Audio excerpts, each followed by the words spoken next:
भारत पाकिस्तान का युद्ध विराम होते ही भारत के मित्र रूस ने भी एक बहुत ही चौंकाने वाली बात कह दी। रूस ने जो कहा उसके ऊपर भारत को बहुत ही गंभीरता से सोचना होगा, क्योंकि रूस की यह चेतावनी सीधे सीधे भारतीय वायुसेना के क्षमताओं से जुड़ी है, जहां रूस के मुताबिक भारत से बहुत बड़ी गलती हुई। हालांकि इस खबर को आगे बताने से पहले आपको बता दें कि पूरा देश इस समय जोश में था। पाकिस्तान से बहुत कुछ हिसाब लेना बाकी था, मौका भी अच्छा था।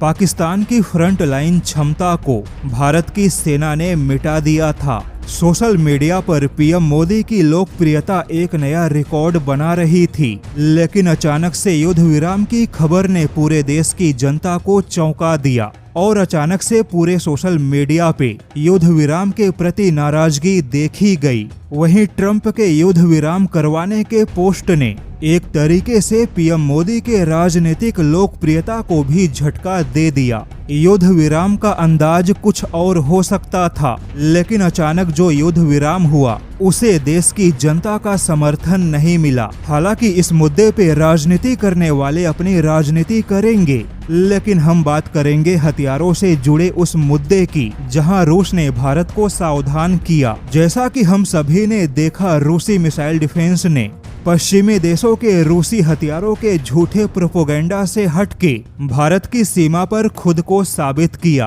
पश्चिमी देशों ने रूस के मिसाइल डिफेंस को लेकर जो झूठ फैलाया, अब उसका सच भारत के सामने है। लेकिन रूस ने सावधान किया कि पश्चिमी देशों की मीडिया, CNN, रॉयटर्स और NYT जैसी मीडिया अमेरिका के फायदे के हिसाब से भारत के हथियारों को लेकर बहुत ही भ्रामक खबरें फैला रही है। भारत के राफेल के अलावा सुखोई फाइटर जेट पर भी अमेरिकी मीडिया बिना किसी सबूत के भारतीय फाइटर जेट को नुकसान होने का प्रोपेगेंडा चला रही है, और यह सब कुछ केवल इसलिए हो रहा है ताकि अमेरिकी हथियारों के मार्केट को बढ़ावा मिले। ऐसे में रूस ने भारत को सावधान किया कि रूस के हथियार भारत के लिए किसी भी पश्चिमी देशों के हथियारों से कहीं ज्यादा बेहतर हैं। रूस पहले ही भारत को सुखोई 57 का प्रस्ताव दे चुका है। रूस ने कहा कि अगर भारत को जब भी 5वीं पीढ़ी का विकल्प चुनना हो